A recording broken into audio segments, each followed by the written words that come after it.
To me, it seems utterly ridiculous to not be that person that's trying to help out as much as possible and spread that knowledge, because it was passed on to me from the generation before me. Why would I withhold that from other people? What's up, everybody? Welcome to Ironclad's Built for More.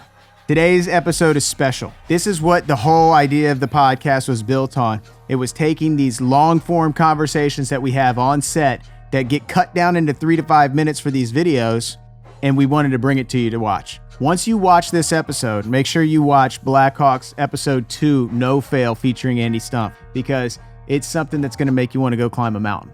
Ladies and gentlemen, enjoy our conversation with Andy Stumpf.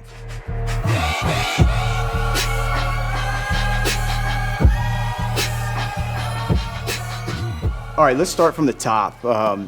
What drew you to wanting to join the team? God damn it. I hate this question. And I hate this question because I don't have a good answer, as most guys that I worked with didn't have a good one either. So I was born and raised in Santa Cruz, California, basically right in the middle of the state, ocean town. And Santa Cruz, specifically inside of California, leans pretty far to the left, which, you know, I could care less if people are on the right or left. Came from a military brat family. My mom's side of the house was Army, both mom and dad. My dad's side of the house was Navy. My dad's father, specifically his brother, my dad's father's father, all on the Navy side of the house. My dad's experience in Vietnam was not great. He had some very serious residual issues that we actually moved to Montana when I was very young so he could seek some pretty intensive counseling through the VA down in Missoula. And actually he worked with a lot of the native population, like sweat lodges, some like teepee rituals. It's pretty crazy, but we came here specifically to do that because my mom said either you deal with your issues or I'm out of here and I'm taking the kids. We went back to Santa Cruz, and I remember I was working for my dad. He owned a masonry company, and I started working for him when I was 10 for $1.50 an hour, which I still have a problem with, and he still tells me I was only worth 75 cents, so I was actually getting paid double per hour, which has nothing to do with what we're talking about. But we were driving back. There's a neighboring town called Aptos, or Aptos, depending on how you want to enunciate it. And he very rarely talked about his military service. I was aware that he was in the Navy. And he very, very rarely talked about Vietnam. And I don't remember why it came up, but he was talking about, he was a 50 cal gunner on the first series of patrol boats in Vietnam that used jacuzzi jets instead of propellers. They were the Mark 1s. And to fast forward a little bit, when I was in the community, we were operating on the Mark 5s. So there was a weird like lineage and connection there. And he was mentioning working with SEALs, peripheral to what he was doing, that he had worked with them, that they would use them as the insertion or extraction platform. And it just seemed interesting. And I remember asking what they were, and he made I can't remember the exact comment, but it was something along the lines of, he explained and described, it was either probably a combination of the exclusive nature of the community, the difficulty involved in the training, the type of jobs, at least that they were doing in the Vietnam era, because things have evolved since then naturally. And it hooked me, the concept of that hooked me. So even from that moment going forward, I had this insatiable desire for at least knowledge. That's what it started with, was knowledge. So I went to the library, and I found this book that most SEALs, at least pre-9/11, had read, which was Men with Green Faces. And it just kind of laid out what they were doing in Vietnam. And again, the exclusivity of it, the difficulty of it, the odds not being in your favor, making it through the selection process. And I think all of those things had an interest to me.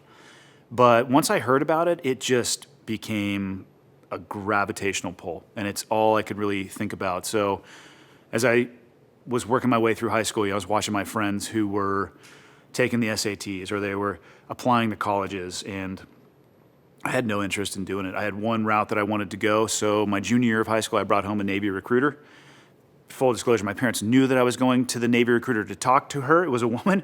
They didn't know I was going to bring her back to the house with a permission slip that said, hey, you're going to sign this so your son can enlist in the military. And to their credit, even though they both, I would say, on my mom's side of the house, the experience was not great due to her parents were both alcoholics, because in 40s, 50s, 60s, 70s, let's just say alcohol was a large portion of the military machine. And on my dad's side of the house, his experiences were in his own firsthand encounters in Vietnam. To their credit, neither of them voiced anything other than support for me, and I don't think they signed it that day, but very soon thereafter, they signed on the dotted line so I could actually enlist in the Navy when I was a junior in high school. And that's what I was focusing on, obviously playing sports and doing grades and schoolwork to a degree that I wasn't getting in trouble.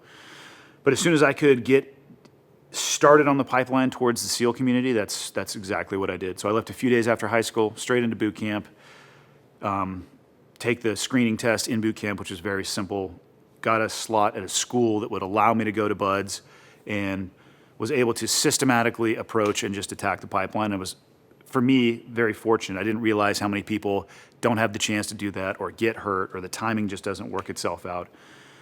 And then I get into the community, and I was surrounded by people who had exactly the same experience growing up. It was a gravitational pull that they had a hard time articulating. I mean, I'm 42 now, and I still have a hard time explaining or understanding why I wanted to go down that path. I have a better vocabulary than I did when I was 11, but I still struggle to describe why I wanted to go that direction. That's interesting. What were some of the immediate lessons learned? You know, you kind of go in, I'm sure your head is probably like, you're used to athletics, you're used to just conquering things and approaching things. What was some of the big wake-up calls as you get in there? I think the biggest wake-up call was that the volume of knowledge and skills that you have to train on is almost overwhelming. If you look at almost any type of visual media, a TV show or a movie, it is impossible to unpack the actual requirements of that occupation, because most of the time, and I get why, right? If you want butts in seats, you need to have things whizzing by your head and things blowing up. They never show the 72-hour planning process or PowerPoint or the arguments that we have over that stuff. But to get to a point where things are whizzing by your head, you have to have an incredible amount of knowledge in navigation, communications, marksmanship, terrain navigation and study, weather study. Like, it goes on and on and on and on. And your entire career is spent chasing currency. People think that we're really good at one thing, and the reality is you're a master of none and a jack of all trades. So I would say you're at an 80% currency at any one point in time in your career. You'll go out to the desert and you'll tune up all of your driving skills, your land navigation skills, your small unit tactics, and then you come out of that and you go right into a block of diving for 2 weeks. And the more you start diving, the more your skills go down in the desert. And then you come out of that and you go to a 3-week air block where you start jumping. And then by the time you're done with that, you're like, what were the tactics that we're using in the desert? Then you go into medical training, then communication, then Zodiacs over the beach, over the horizon. And then there's a deployment on the horizon. So you start training specifically for that, and you're just managing this level of currency. So the biggest surprise was just the knowledge base that was required and the realization that you're not going to be able to master any one portion of that. You can dive as deep as you want to, but if you do that, your skill set in so many other areas is going to be deficient, and you'll actually probably get excluded from some things unless they need just that specialty. Yeah, that's interesting. So you take that mindset and you go to the top level, right? Can you talk about when you get there, What do you mean by top level? You go all the way to Dam Neck, right? Okay. Right. So talk about, like, you get there. What is that like in your mind? Do you feel like you're the best? Do you feel like you're untouchable? Can you kind of talk about that So rhythm? I get asked this one a lot. What's the difference between what people will call conventional special operations forces, and let's say that's at a SOCOM level, or a tier 2, tier 3 unit, and then JSOC elements, which would be the tier 1 elements. And most people recognize that as development group in CAG, so the Army and the Navy side of the house, or flip-flop that, the Navy and the Army side of the house. It is a community of people that still comes from the broader special operations pool. CAG pulls from all 4 branches. Development group is specifically from the Navy. And when I got there, the cool thing about that command to me was that they removed some of the burden of being a jack of all trade, and they allowed you to focus much more on the direct action aspect of the job. There was a multi-million dollar, multi-story kill house that was walking distance from where I stored my gear. The walls were movable. They were ballistic. We could control the temperature. We could control the lighting. We had a high bay you could drive vehicles into. You could land helicopters on top of it. And that doesn't exist anywhere in the conventional special operations world that I'm aware of. And instead of having to be a master on the radio, we would bring in CCT guys from the Air Force. Instead of having to be a master or attempt to be a master on the medical side of the house, we would bring in PJs. So it would allow you, it doesn't mean that you can ignore those skills, but it means we had specialists with us. So you could narrowly focus on what it is you were actually training for, which again was that direct action. Find a target, fix it in location, and then get to a place where you can enter the threshold of that door. And we became extremely good at that. And having said that, we were extremely good at that, and we sucked at diving. So it's this pro and con. Right. So that command is amazing at doing a very small number of things. But if it came to a broader requirement from a battle space commander, they might actually be better off going to a unit that has more of a broader approach. So again, it's pros and cons. The knife cuts both directions. When you get in your rhythm and you're with that command, can you explain your mindset on a daily? When you talked about, and we'll get into this deeper about the shift after your injury, but can you talk about right now? You're in your rhythm. You're making it happen. You have all these resources. Yeah, it was awesome. So budget wasn't ever an issue. Assets were never an issue. Gear was never an issue. We could look at, development group, Naval Special Warfare Development Group. People think about basically Neptune's Spear, right? The direct action portion of it. The command actually exists to test, evaluate, and permeate equipment throughout at least the Naval Special Warfare umbrella.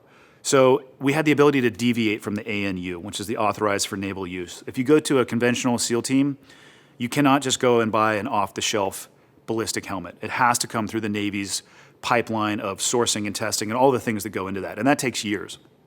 At Development Group, we could basically go and say, I want to try this, I want to try that, inside of some parameters. Like you can't just go take crazy weaponry overseas. We're still, governed by the Geneva Convention and the UCMJ and all that stuff. But it allowed us to get the best gear from wherever we wanted to. So again, you're burden sharing things that might be taking up your headspace. And really, it was a constant and consistent refinement of how can I become more efficient and effective on target? How do I get myself to the threshold of a door, and what's the most efficient way to open it? What are the best tactics? What is it that we were seeing? And it was a beautiful thing to be able to focus just on that, just on the four walls that are going to happen behind the threshold of this door. And it was pretty consuming from a thought process perspective, but you get so good at it, you'll find yourself checking into hotel rooms, and that's all you're thinking of is, and to this day, I look at a door, and the first thing I do is I determine whether or not it's an inward or an outward opening door, based on whether or not I can see the hinges. And I started doing that and thinking about that, not when I was at a conventional team, but when I was at Development Group, because that was my life. That was sometimes the difference between life and death. How do I get inside of this door, an internal door, an external door? It was a beautiful thing because it was so narrowly focused that the best way I can describe it is a lot of the other pressures fell away. Yeah, and that was good, man, because I'm going to come back to that. But before we go to that, can you talk about the night you got shot? We talked about that, right? So you're in this rhythm, you're going out. Yep. At this point, point, the rhythm that I've been talking about is just on, that's workup. Deployment rhythm is completely different because there's no more practice. There's no kill house overseas that you're going to go and practice doing entries on. So you have to get to your apex before you go overseas, and then you're actually battling currency. You will get less current as you are overseas because we could go and do 6 hours in the kill house, which we would legitimately do. That's a lot of runs. Yeah. And then you have people there hanging doors, resetting targets. We're debriefing every single run. We're talking about individual movement, shot placement on every single target, shoot, no shoot targets, turning the lights on and off, putting on the chem bio gear, gas mask. It was crazy. None of that exists overseas. So you get to your apex, and then you get overseas. You don't have to, but most people will switch to a vampire cycle where you're basically sleeping during the day. You wake up shortly before the sun goes down. And I was junior at the command, rank-wise and experience-wise, so I didn't have much role, if any, in the planning process. So I would get up, go work out, start getting my gear together, and I would roll into the TOC and look at what we were going to go prosecute that night. And people would be planning, and literally that cycle that I would get on is I'd wake up, work out, figure out what we're going to do, go eat, get my stuff on, and go bang targets all night long, and then come back and repeat the entire cycle. But you're actually getting less current as that goes on. So as you're doing that, do you feel, or is there a point where you feel like it's second nature when you're going out? Is it the same feelings that are rising every time, or are you in this rhythm where you're just getting after it and you're not thinking about the consequence, or are you always thinking about that? I think if you get to a place where you're not thinking about the consequences, you need to hang up the spurs. It's and I can only speak for myself. I have heard some of the people that I worked with describe, they're like, I never felt any fear. And if they would have verbalized that to me while we were working together, I probably would have had a problem with that. Fear is a very natural mechanism of your body, and it's trying to tell you to pay attention. And in those environments where your life could depend on the decisions that you make, I think it's a really good time to pay attention. And also, on a nightly basis, most of the time we were making decisions that would terminate in the life or death of another human being. And I don't think that that should ever be undervalued, that decision. It should never get to a place where you don't care about that decision. And I don't think you should ever arrive at a place where those decisions don't weigh on you to some degree. They don't have to haunt you for the rest of your life, but you should respect the fact that you are in a place and trusted and enabled to make those decisions that can change and impact generations of people in countries that you'll never go back to. Okay.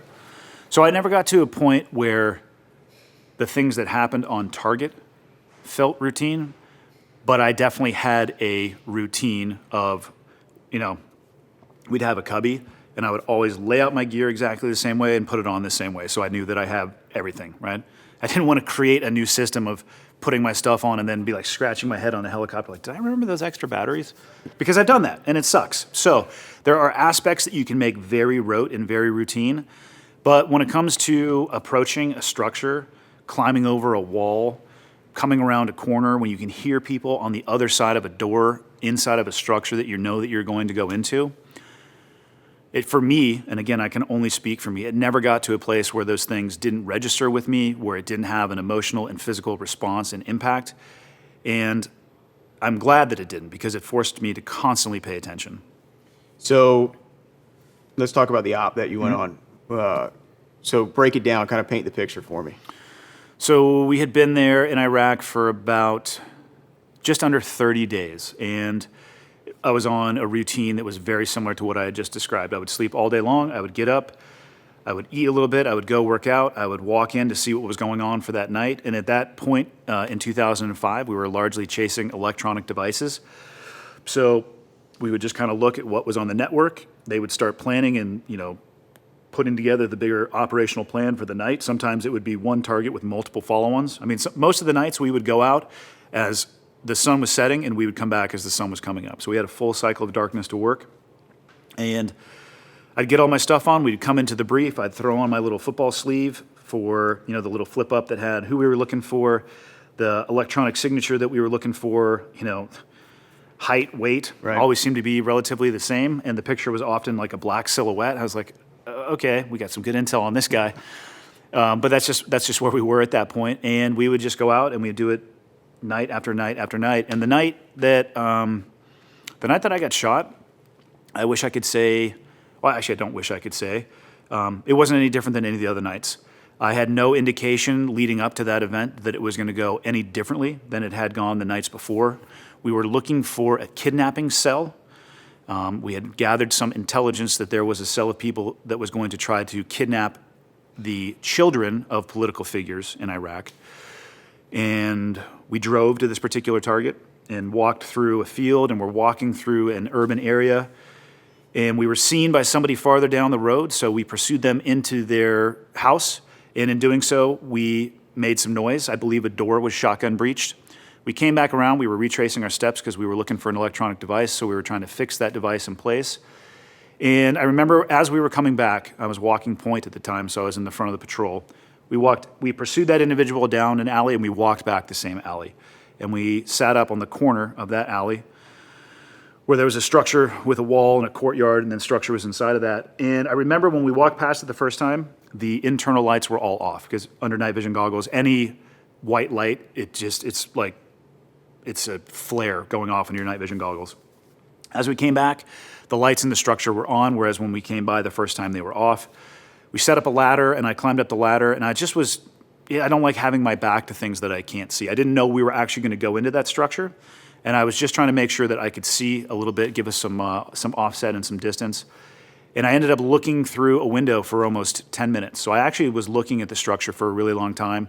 And I was going back and forth between looking through my nods, which they get very washed out when there's an ambient light source. So I was just kind of lift my head up and look underneath them and put them back down. And I stared at the front of that building for 10 minutes. And then we got the notification that, hey, this is actually the building that we're looking for. So the elements split off, and we isolated and contained the target. I got the go-ahead to go over the wall. And I jumped over the wall, and it was a courtyard, and then the building was offset by about maybe 20 feet. And when I jumped up the ladder, I was in the shadows.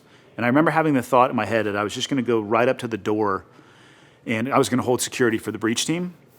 And something told me in the back of my head, like, just stay here in the shadows, just for a minute. And the target, it wasn't complex by any stretch. There was an open window, a door, and then much like an American house, it almost seemed like a garage was jutting out. And then instead of a garage door, though, there was another window.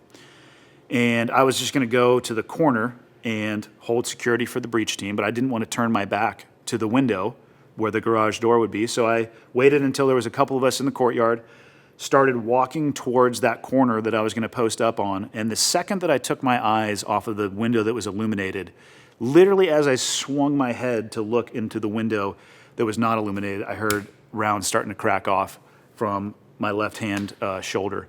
And the first round out just drove right into my hip. It was sideways, so it missed my femur by about 1/4 of an inch, spun me towards the person that was shooting. The second round hit my belt and traveled down it 2 or 3 inches, and the copper jacket of the AK-47 round is actually still burned into my belt.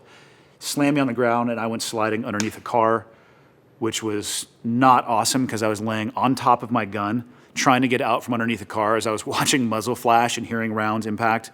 And it seemed like it took forever for our guys to shoot back, but it probably was about 1/4 of a second. And then the target, it became almost a mass casualty incident. There was 8 Americans that ended up being hurt on that target.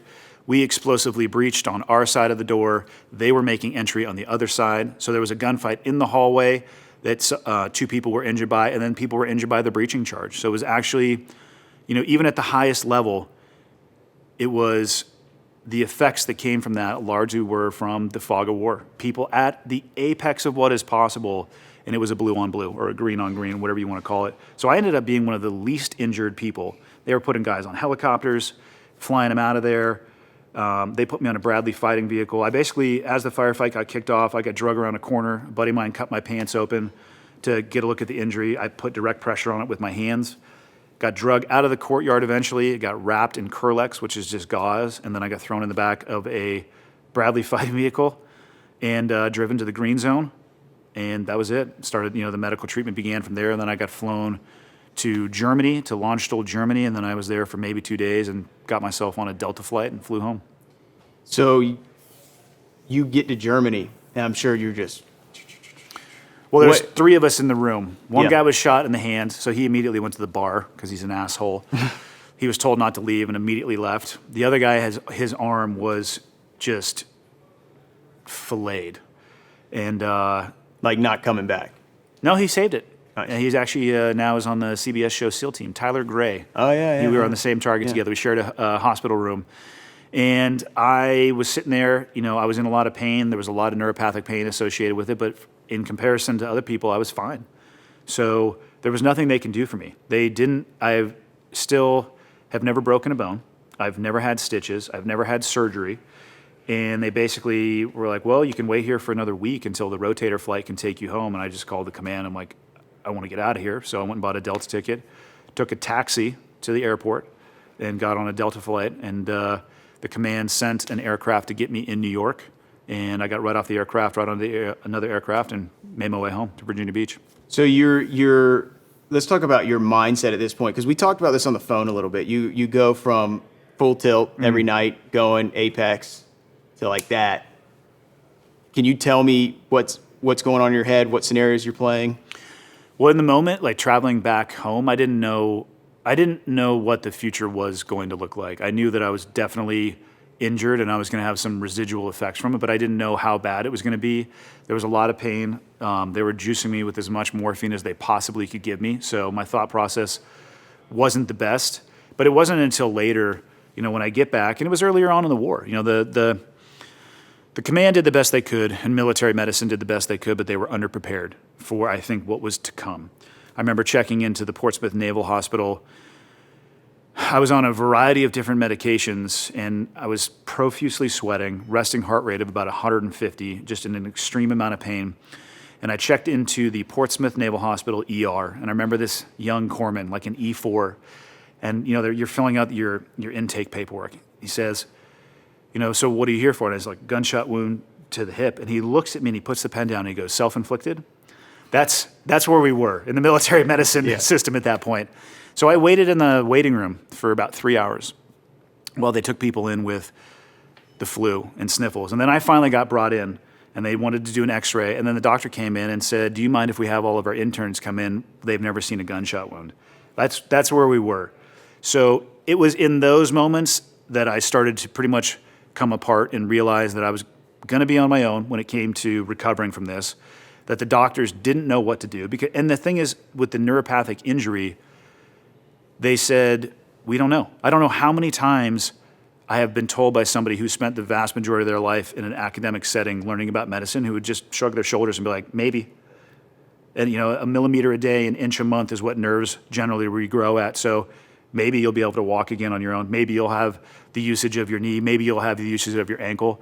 Then that's frustrating to hear because I could also give you that answer and I didn't go to medical school. So I was hoping for something a little bit more definitive, and instead I found anything but definitive information. So it sucked. And that command, as all commands do, if you were to describe them as a wheel, that wheel has a direction that they are spinning. And if one spoke comes out, let me just tell you right now, they're not going to stop the vehicle and stop the wheel. So they keep going, and that's a really difficult arrival point as an individual. When you realize that you may want to be there, you feel like you deserve to be there, you've paid your dues, maybe you even should be there, but you're not going to be because you can't. It sucks. Are you playing that? You talked about when you were playing that in your head. At first you were like, did I screw up? Did I not screw up? Can you talk about that in that scenario in your head? How you? Yeah, I mean, you get the rest of your life to figure out whether or not it was a mistake or it was a matter of chance. And where I've landed now is that, if you go to Vegas and you watch somebody on an incredible heater on the craps table and they're just throwing number after number after number, just give it some more time. Just give it some more time, and a 7 is going to come up.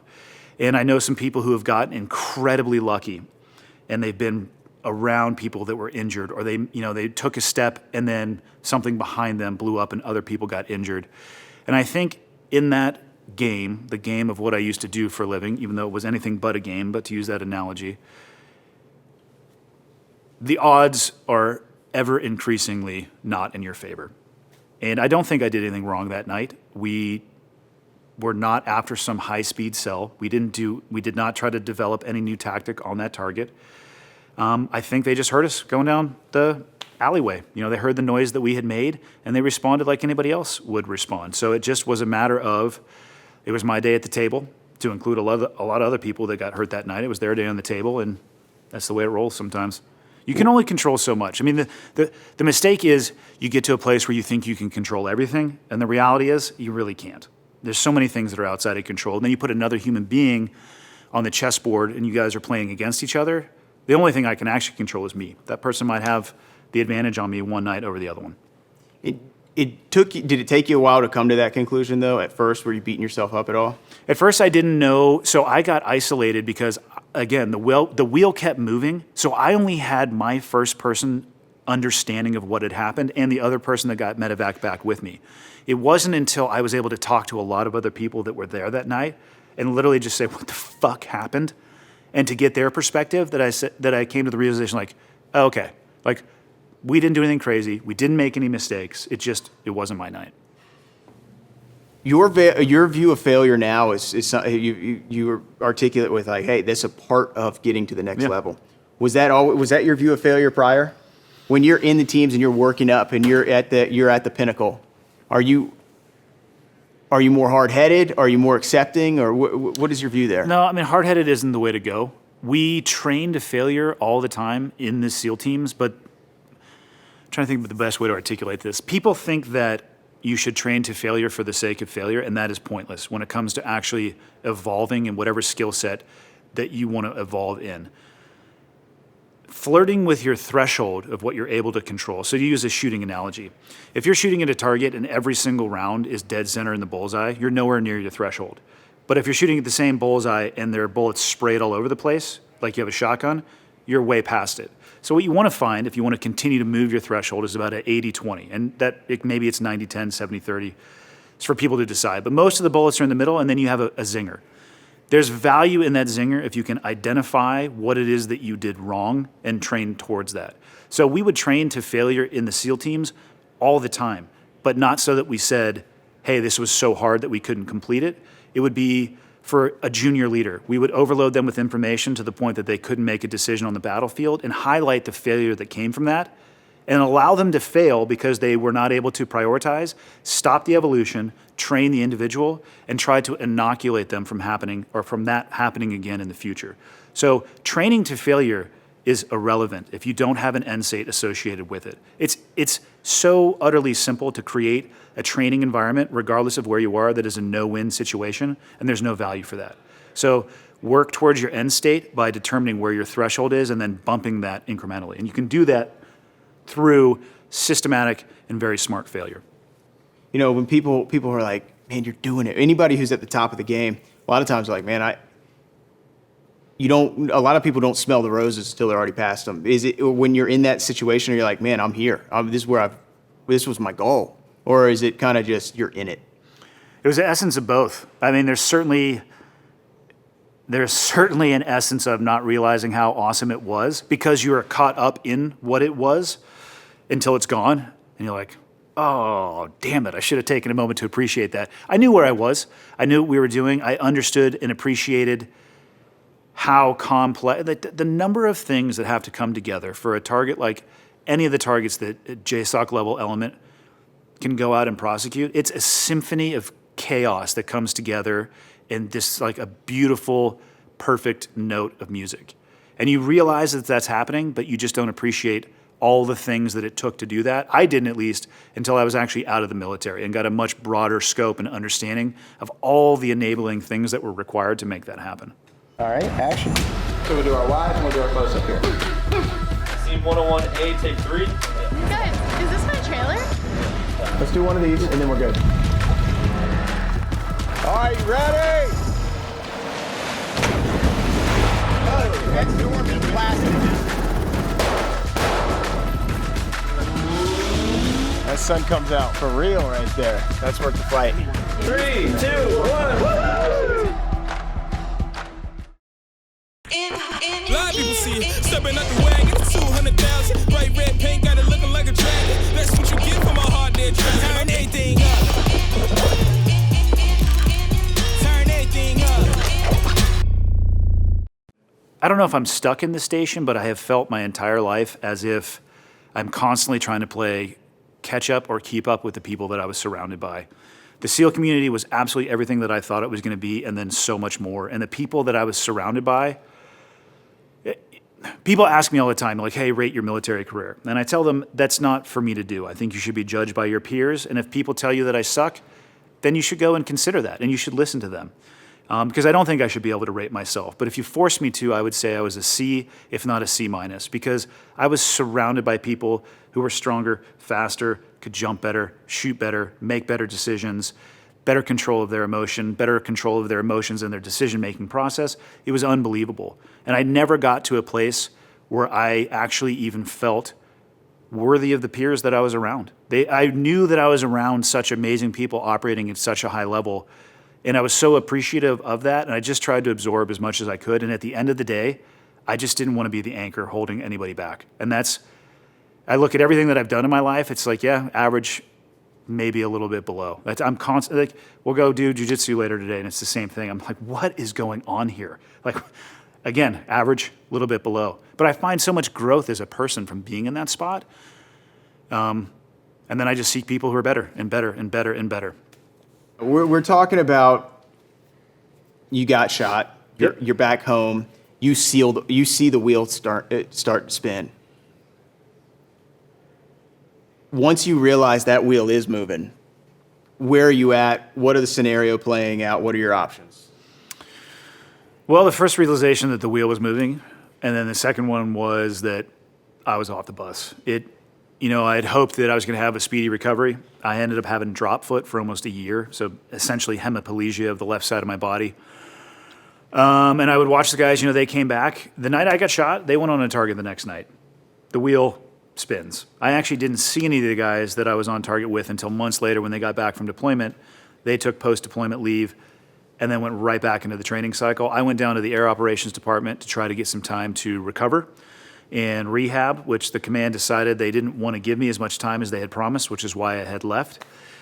And that's where I got to the place of feeling like I was a race car doing 500 miles an hour, dumping the transmission into reverse and watching it just detonate all over the racetrack. And it was tough. And that's a place where it's very easy to fall in on yourself and to say, hey, you know what? Like, there's nothing that I can do, so why shouldn't I just take some pills and have a couple cocktails and just enjoy my life? And I played around with that for a little bit, feeling sorry for myself, and got to the realization that that's the exact opposite of who I should be. It's the exact opposite of who I was. And even though the bus for me or the vehicle for me had left at development group, I was only, I got shot in 2005. I came in 96. I was 9 years into my career, and I didn't want to be done. So I researched and found that I could go be a BUDS instructor, and I knew that would probably be about a 2-year block where I would get to rehab, and my goal in that would be to get myself back to a place where I could either continue to deploy with the SEAL community or at least buy me some time where I could reconsider other options in a better headspace. Because for me, my head usually will follow my body. If I am lazy and go a long period of time without being able to work out and sweat and clear my mind, my mental and emotional state will usually follow that. And I knew I needed to find a place where I could rebuild myself physically so I could rebuild myself emotionally and mentally too. And that's what drove me out of that command. The realization that vehicle was gone. It was no longer the right place for me, but that doesn't mean that the community wasn't the right place for me. I just needed some time to reorient and get in another car. Yeah, and before we get into the BUDS instructor thing, one of the analogies that you've said, and I've heard you say it a few times, was you go from being the guy that's on the news to watching the news. Can you talk about that analogy and what that means? So that for me was more when I got out of the military and the realization that I had spent so much time, energy, and effort focusing on the sole desire, dream, occupation that I had wanted for my entire life, for essentially as long as I could have remembered, and then realizing that was gone. And regardless of how much I wanted to still be involved in that there was no way that I was going to be able to. And I felt like I had left a community that had impact, and I struggled to realize or understand what I could even do as a person going forward from that and continue to have any impact whatsoever. It's a tough shift between going from something that you think means a lot because you wanted to do it for as long as you can remember to a place where you don't know what it is you want to do anymore. It's a very challenging place. Yeah. So when we talked on the phone a little bit before, you had said at first, I don't even know if you said it was a negative connotation you had against with BUDS instructor, but it wasn't something that was like here for you, right? It seemed to me an odd place to want to go in the middle of a wartime environment. So we're talking 2006 at this point, 5 years post 9/11. Invasion of Afghanistan kicked off late 01, early 02, Iraq in 03.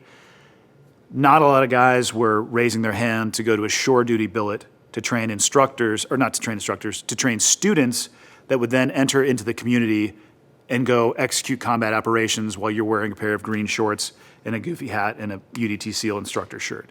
It was not what I thought I was going to be doing in the middle of a war.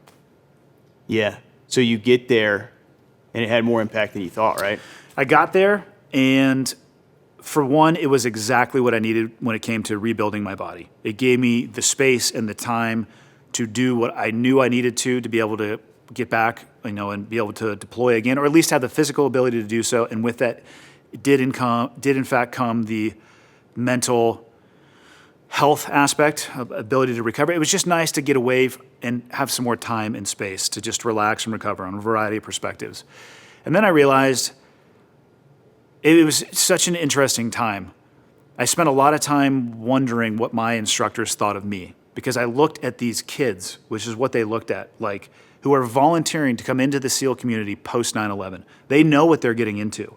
When I went through in 96, 97, it was a concept. It was conceptual. There hadn't been any sustained combat since Vietnam. And I bet you we looked like kids to our instructors as well. And I realized the gravity that you had and the weight that you had and the ability that you had to mold a community going forward, because you can select for the right people and apply the curriculum and ensure that those that are not going to be a fit with the community that you care so much about and the people that you care so much about that you're no longer directly attached to, you're controlling what makes it to them. So you have your hand on the wheel of what the SEAL community actually looks like. And that's an incredibly powerful realization. It's a long-term realization, because it's not like, hey, I'm going to change the community overnight. But if you get the wrong people going through and then they make it through and then they achieve positions of leadership or get to certain areas, the entire community can deviate because of that. And it was and is the most rewarding tour that I did while I was on active duty. Wow. Was that something that was pivotal into getting to where you are now? I don't know. I don't know if it's pivotal into getting to where I am now. I think it changed my perception of myself. It changed my perception of, if I want to have an impact, I need to be the guy with the body armor on going through the threshold of the door.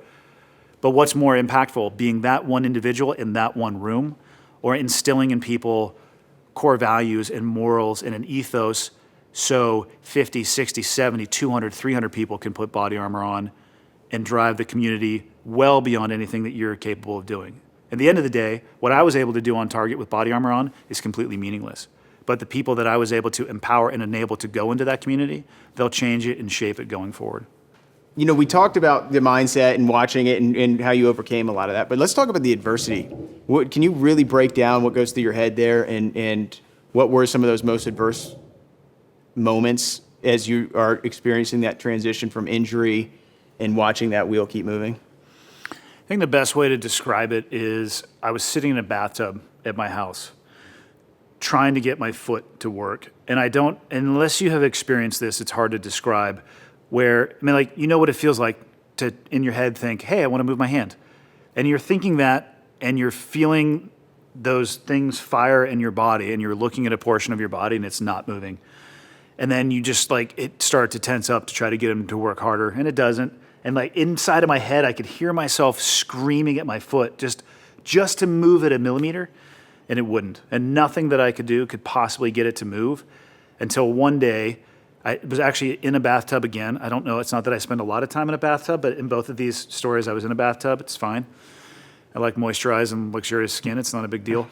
And it moved just a little bit. And for me, seeing that just little bit of movement was so important. And I couldn't hold it. You could have pushed it down with your pinky. A child could have pushed my toe down with my pinky or their pinky. But seeing that, I remember that day specifically, both of them. One where it wouldn't move, and then months later where it just did. And it was like the weight of the world lifted for me at least a little bit, because I knew it was getting better, and I didn't know where it was going to go, but I knew that I was going to at least be able to make an improvement off of where I was. But up until that point, the deepest levels of frustration that I've ever experienced. When you're feeling those levels of frustration, how does it manifest itself? In stress, in reaction, and You're just a shitty person. You're short with your temper. You're short with answers. You don't have a lot of tolerance for things that you don't want to hear.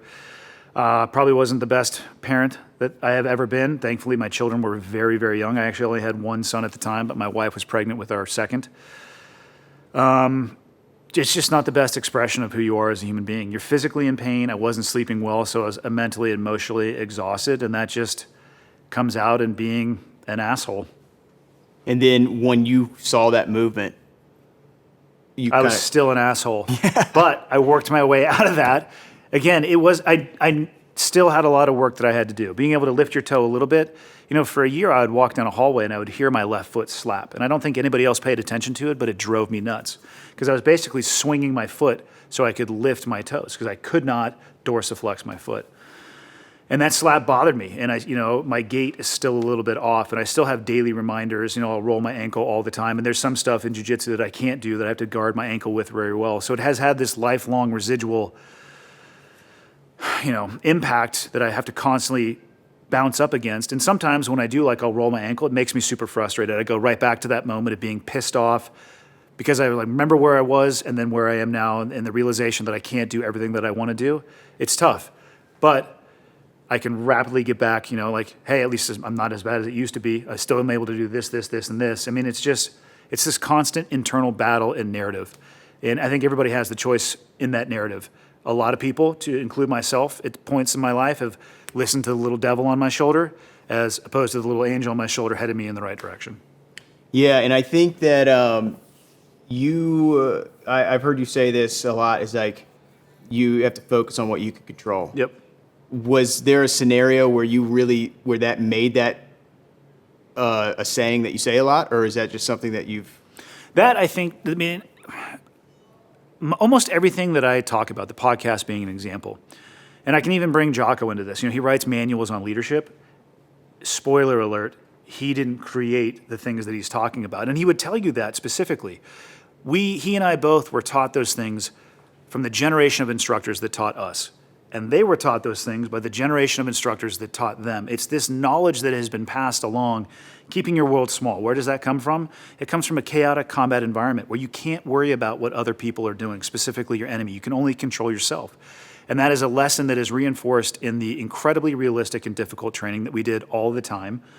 And you either can adapt to that and mold that philosophy into who you are, or the reality is you really struggle actually inside of the SEAL community. And there are people who do really struggle because it's a bell curve. There's people that are amazing, and then there are people that suck, and then everybody else is in that 80% realm. But it just came from a lot of time in those environments and the slow realization over reps, thousands and millions of reps, that I don't need to worry about what's going on over here because I have no control over it. And once you can grasp that, you can apply it universally throughout the rest of your life. That's good. So we talked, when we were talking on the phone, you said looking back, what seemed so catastrophic at the time really set you in a trajectory of really positive events. Can you kind of talk about that as we transition to the next thing? Yeah, I think the night that you get shot and laid flat on your back, you're probably not going to sit there and go, you know what, this is going to make me into the person that I want to become. You sit there and you're pissed and you're in pain. And again, I didn't even know what was going on. I was not able to talk to the people that filled me in on the rest of what had happened that night for months. So there was a lot of uncertainty and unknowns. But I look at that and what had happened. It got me to a place where I realized I needed to leave development group. And it got me to a place where after I left my tour of duty as a BUD/S instructor, I realized towards the tail end, and specifically now was the most impactful period of time that I have had in my life when it comes to my military career. And while I was at BUD/S as an instructor, I realized that I wanted to have more of an impact on the military. So I put a commissioning package in, which I was picked up for, which led me to SEAL Team 3. And I ended up working with a ton of guys. Like 3/4 of the people that I deployed with in 2010 were people that I had put through BUD/S. And I was able to, again, have my finger in the community of just driving and molding the clay that is that community through experience, through empowerment, through mentorship.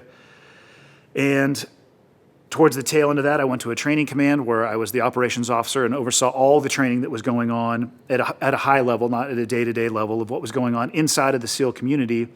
And throughout that, I also started working for CrossFit.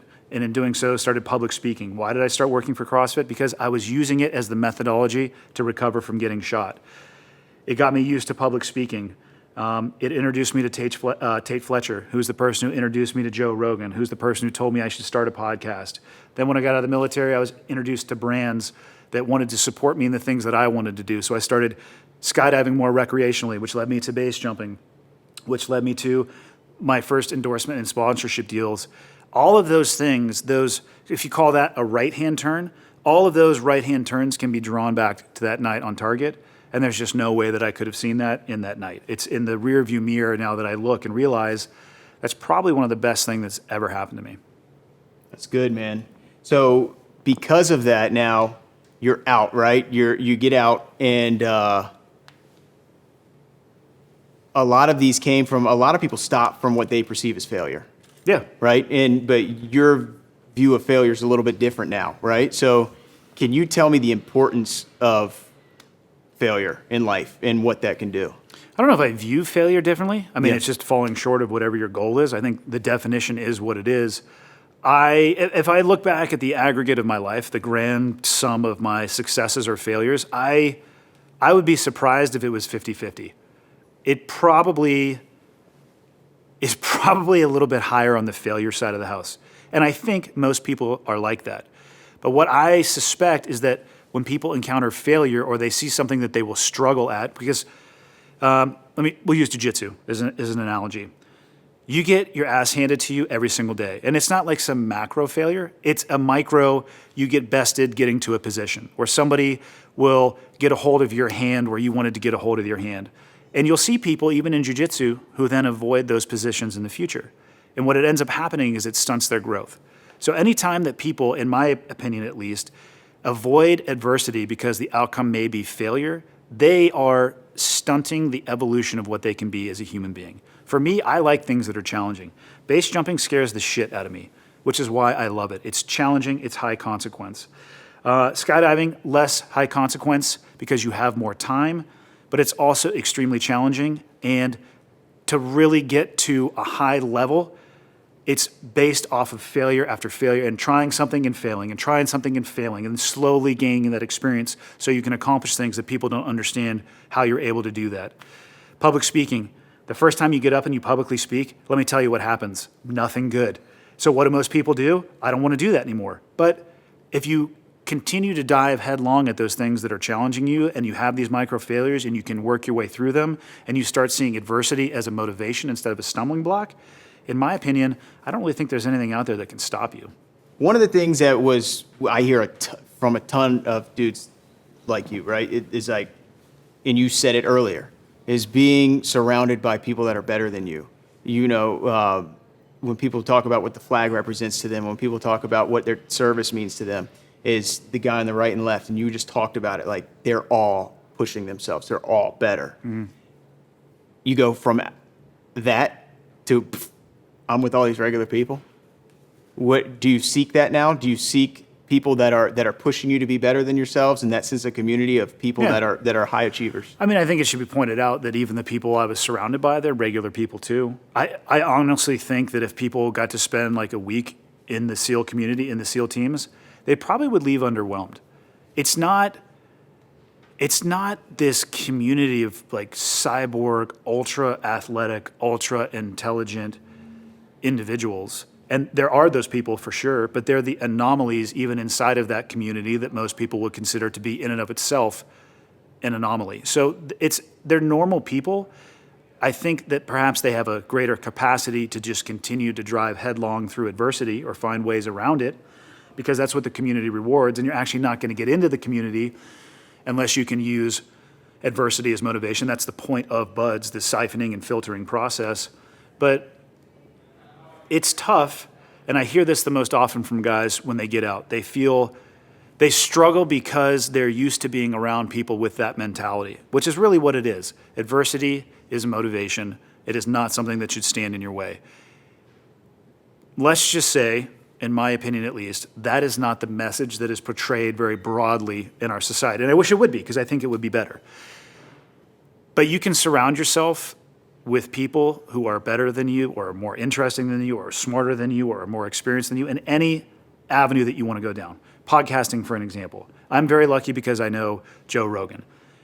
I solicit advice for him and try to spend as much time around him listening, watching, and taking notes because he's where I want to be. Jiu-jitsu. You go in on your first day and it's a foreign language. You can't even put together an alphabet, let alone a word, let alone a sentence.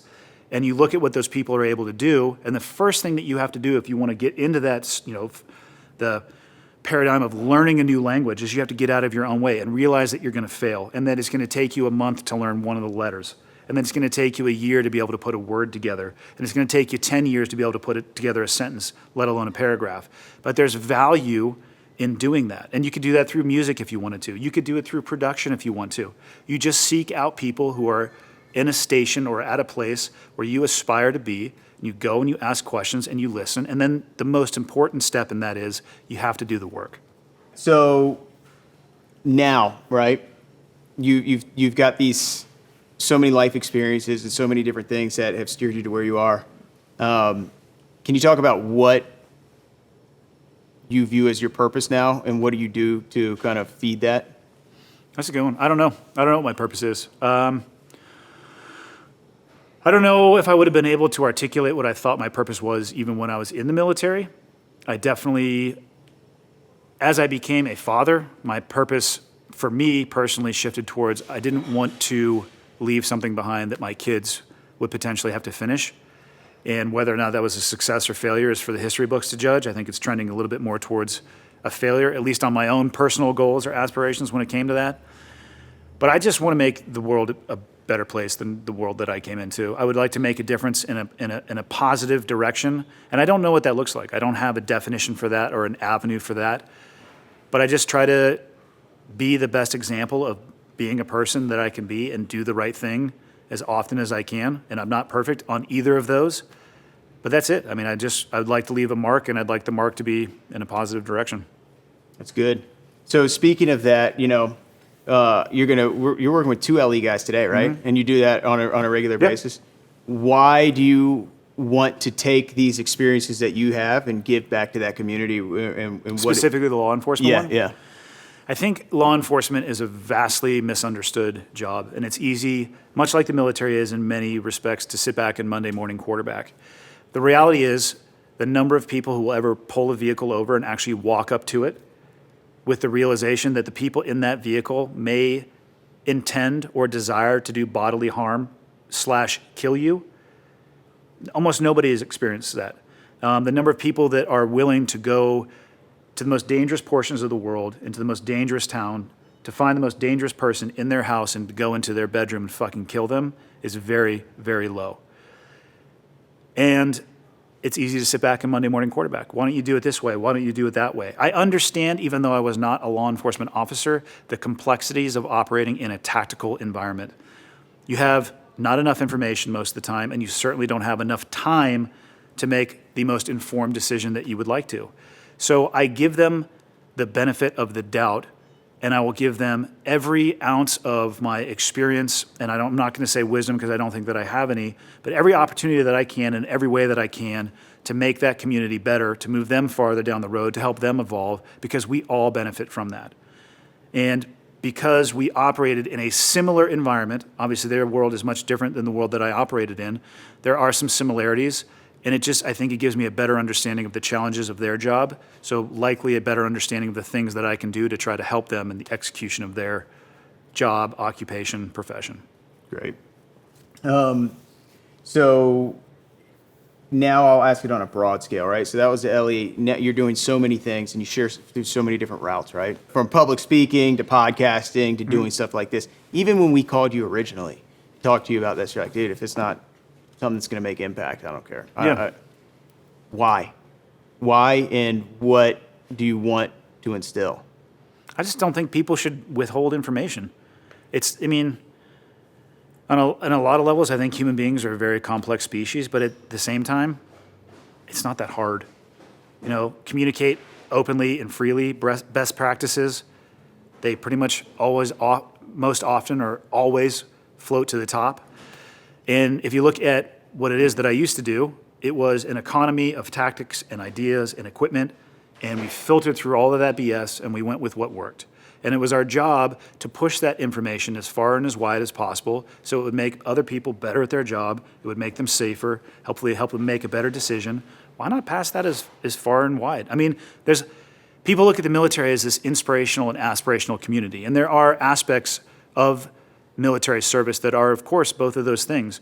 But not everything in the military is applicable to the civilian world. But the things that are, why would we not spread that as far and as wide as possible to strengthen individuals that can then hopefully strengthen their community, which can then hopefully strengthen the country? To me, it seems utterly ridiculous to not be that person that's trying to help out as much as possible and spread that knowledge, because it was passed on to me from the generation before me. Why would I withhold that from other people?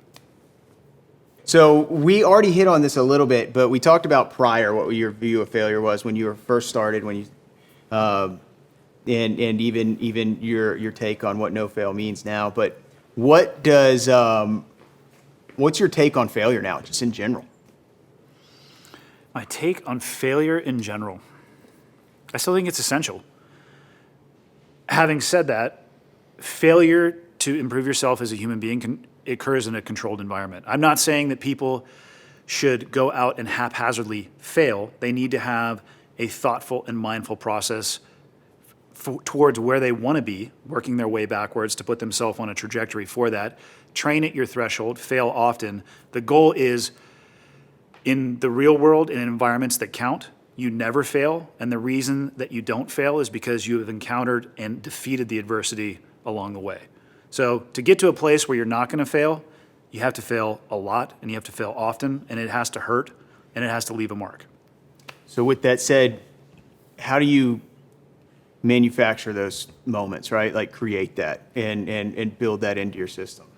So to me, that's one of the easiest answers, because everybody, if you were to ask them to write down 5 things that you're scared of, how many times have you heard that most people are more afraid of public speaking than death? What do you think they should dive headlong into? Public speaking. If you could list 5 things for me that you are scared of, I can give you 5 things that you will have an immense amount of growth as a human being if you dive headlong into. It's really that simple. We all have things that we know we want to avoid because we want to tailor what we do to our strengths and avoid our weaknesses. And if you want to develop yourself into a no-fail mindset and you want to get into situations where you're not worried about failure, it doesn't come from focusing on your strengths. It comes from focusing on your weaknesses. I want to go back to, this is kind of a broad question here. And when you talk about failure, gear is a huge thing, right? Mm-hmm. And why is it important to have quality gear no matter what you're doing? I mean, we're talking about podcasting. For sure. Even, like anything. Why is gear important? Well, again, it goes back to control what you can, and you have to surrender control to the things that you can't. You can absolutely control yourself, but it has to go, your thought process needs to go beyond that. You can't say, well, I've done everything that I can do personally, so let me get the lowest cost, most cheaply manufactured piece of equipment, and then when that fails, it's like, that's not really my fault. No, control the variables that you can. In the environments that I used to work in, failure of equipment could terminate in failure of life. And if you're in that world or peripheral to that world or proximal to that world at all, you have to spend an inordinate amount of time working your way through equipment. And equipment, just like human beings, it has a threshold.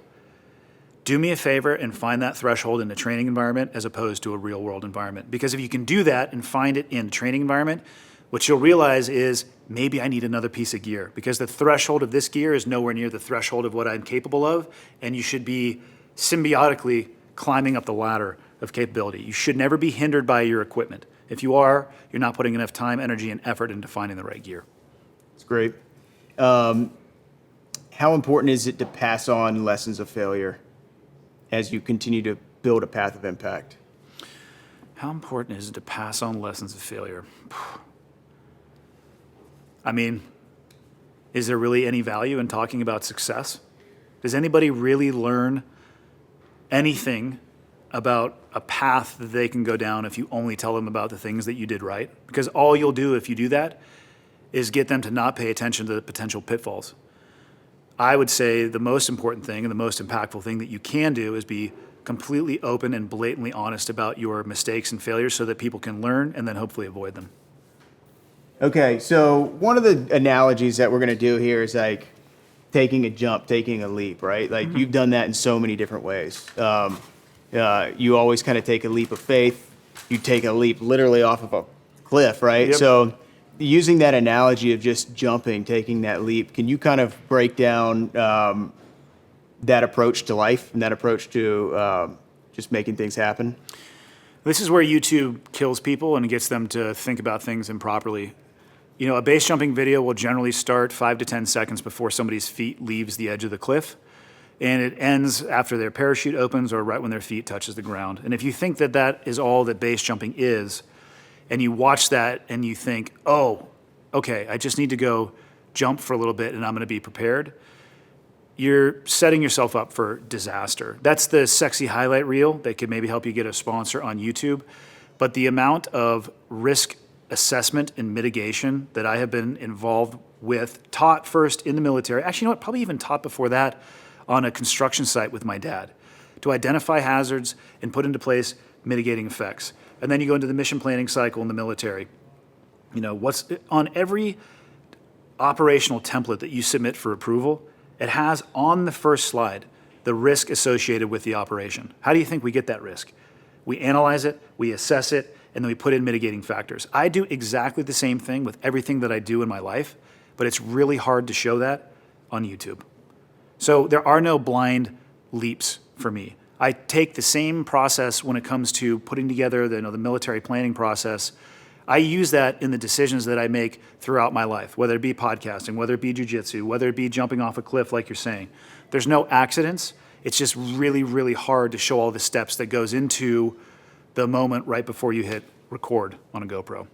Let's talk about the importance of, you do a lot of high stakes things. Preparedness, being ready, right? Like, how important is it to stay sharp? I think it depends on what it is that you're doing. The podcast helps stay sharp for anything that is audio related or video related or talking and being in front of a camera. But how do you get comfortable being in front of a camera? It's rhetorical. You spend time in front of a camera. How do you get comfortable talking? You spend time talking. Currency, if you want to, and this might be a little bit more specialized, but if people want to get really good at one thing, the answer and how to get good at that one thing is right there in front of you. You need to spend time doing it. And every skill that I possessed, that I've ever possessed, is much like fitness. If you work out really hard, your fitness level is going to increase, but what happens as soon as you stop working out, you plateau and it starts going down. So to truly be a master of your craft, you have to stay involved in it. And if you really want to be a master of your craft and you want to be really good at one thing, you're going to have to exclude some other things along the way. And that's totally fine, unless you don't realize that you are excluding those other things, and that's where you're going to end up encountering essentially accidental failure.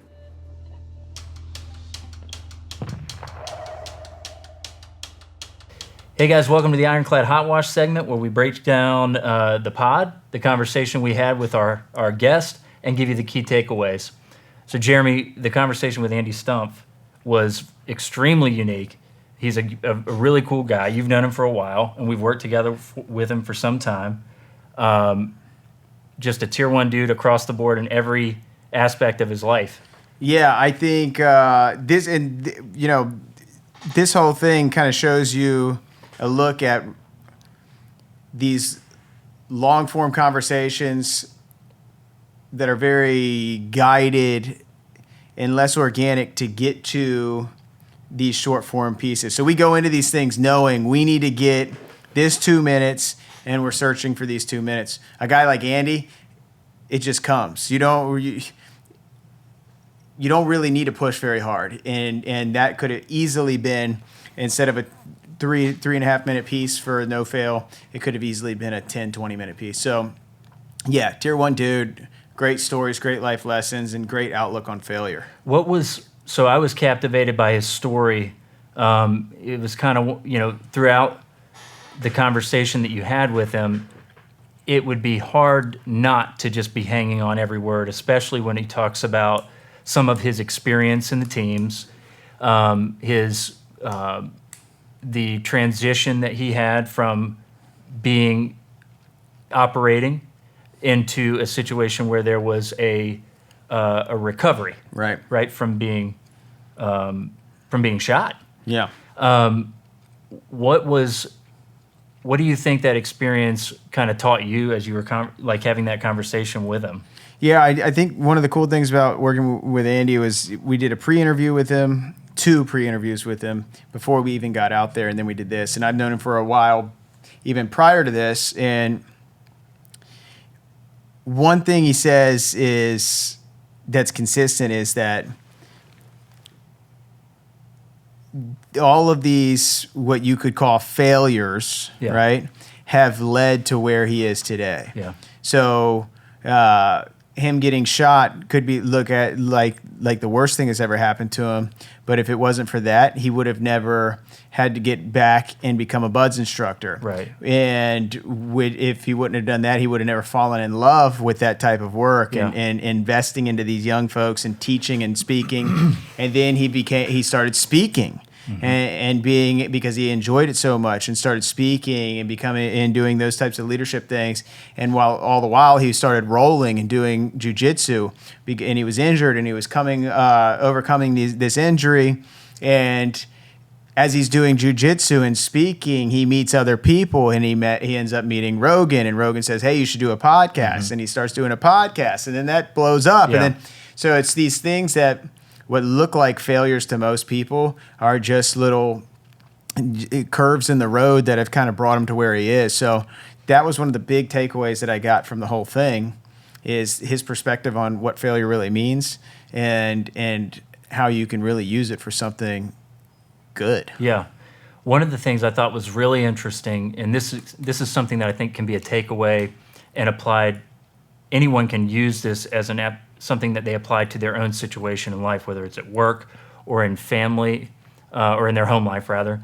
And that is that he talked about, as he evolved through the special operations community in his different roles, the foundational elements that developed before he went to his final group, that there were foundational elements that he had to learn, and it taught him to be a well-rounded individual before he was able to go to that next tier 1 level and become have a specific area of focus. Without those foundational elements, he might not have ever appreciated that tier 1 level of focus that he was able to get, because it created a little bit of a confidence, I'm sure, and it does this for anyone who's mastered the foundational elements and then been allowed to create a specialty.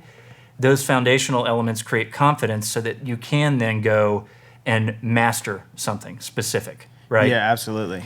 And I thought that was pretty cool. Yeah, the way that he's able to articulate these things, you can tell he's gifted at speaking. You can tell he does it a lot. You can tell he does a lot of podcasts. Very articulate guy. And, I recommend even giving it a re-listen, and make sure you watch the No-Fail episode with him, because it should leave you wanting to go out there and get after it.